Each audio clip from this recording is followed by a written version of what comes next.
Halo teman-teman semuanya.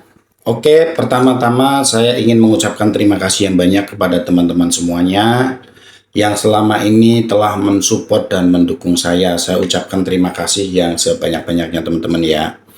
Oke teman-teman, saya ingin sedikit bercerita. Mudah-mudahan cerita saya ini dapat memotivasi teman-teman ya. Jadi gini teman-teman. Awal saya memutuskan untuk menjadi konten kreator di FB Pro ya. Jadi saya akan menceritakan di awal nih teman-teman nih. Jadi sebenarnya gini teman-teman. Jadi pada tanggal 31 Agustus tahun 2025 ya, itu ada teman saya yang sering ada di video saya juga itu, yang saya bilang suhu tubuh itu. Nah, jadi awalnya itu beliau itu kan memang punya usahanya, salah satunya adalah jualan air gitu ya, air isi ulang. Terus kemudian ngobrol-ngobrol lah dengan saya bahwa beliau itu sedang proses WD atau gajian lah ya. Proses gajian di FB Pro waktu itu kalau dirupiahkan itu sekitar 7 juta lebih lah gitu. Nah, dari awal situlah saya itu tertarik untuk bergabung di FB Pro ini. Karena apa? Karena memang beliau ini memperlihatkan secara langsung kepada saya tentang jumlahnya yang dia dapatkan gitu kan. Bukan hasil screenshotan teman-teman ya, tapi memang dari akunnya dia secara langsung. Itu yang membuat saya percaya.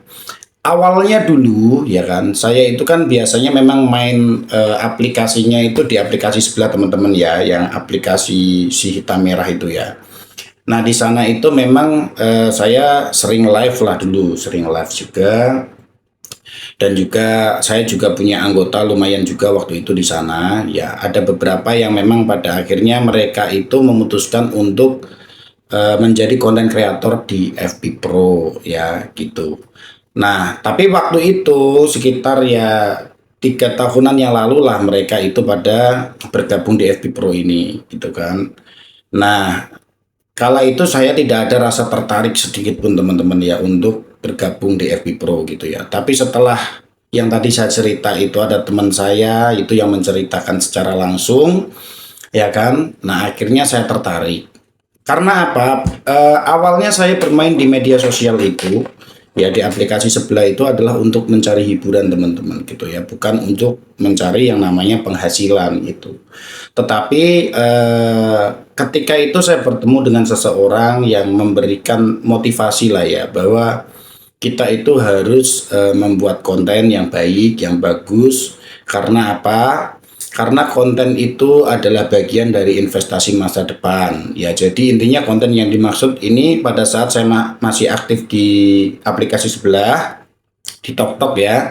Jadi itu adalah tentang pada saat kita membuat video itu tentang video keranjang kuning ya teman-teman ya gitu. Karena kan kalau keranjang kuning itu kan bisa kapan saja, entah 2 bulan ke depan, 3 bulan ke depan, atau dan seterusnya, selama produk itu masih ada dan selama orang membeli dari video atau video yang kita buat, maka kalau kita affiliate itu pasti kita akan mendapatkan yang namanya komisi gitu teman-teman ya.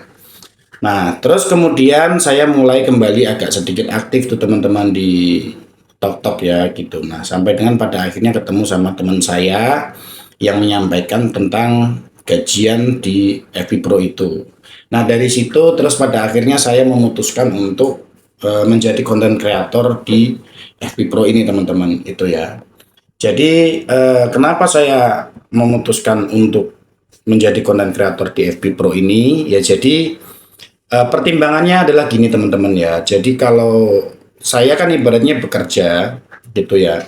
Dan kita itu namanya orang bekerja tidak tahu kapan saja bisa terkena yang namanya PHK, ya kan?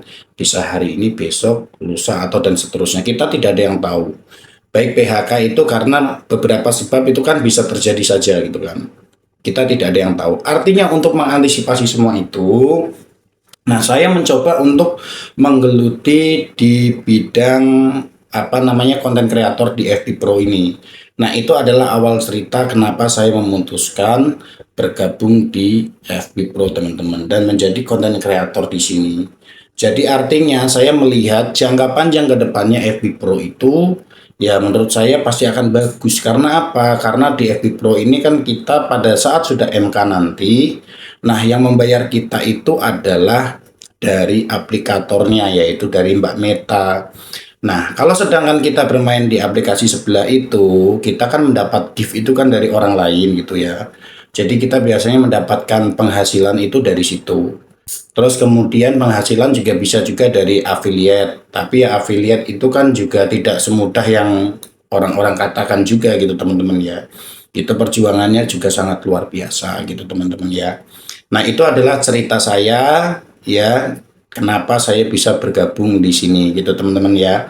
Ya mungkin motivasi buat teman-teman adalah artinya kita di sini sebagai konten kreator itu berpikirnya adalah tentang jangka panjang teman-teman. Saya pun menyadari ketika teman saya menyampaikan tentang penghasilannya itu ya. Saya sudah berpikir bahwa perjalanan ini bukan perjalanan yang mudah dan juga bukan perjalanan yang singkat. Ini adalah perjalanan yang panjang gitu. Jadi estimasi saya itu nggak mungkin sebulan 2 bulan itu dapat MK gitu.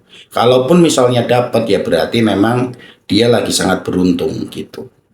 Karena teman saya itu juga waktu mendapatkan MK itu dia juga sama, waktu itu jangka waktunya adalah 4 bulan gitu kan. 4 bulanan baru dapat MK gitu. Nah, jadi motivasinya adalah teman-teman, apapun itu kita harus tetap semangat. Ingat, jadi kita membuat konten ini sebagai investasi masa depan.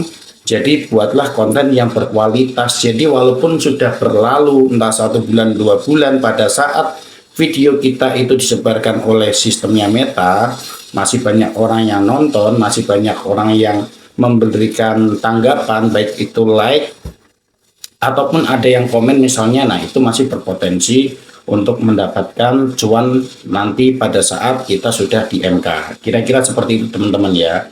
Itu adalah curhatan sekaligus motivasi mungkin buat teman-teman semuanya. Semoga termotivasi teman-teman ya. Oke, terima kasih teman-teman semuanya, tetap semangat.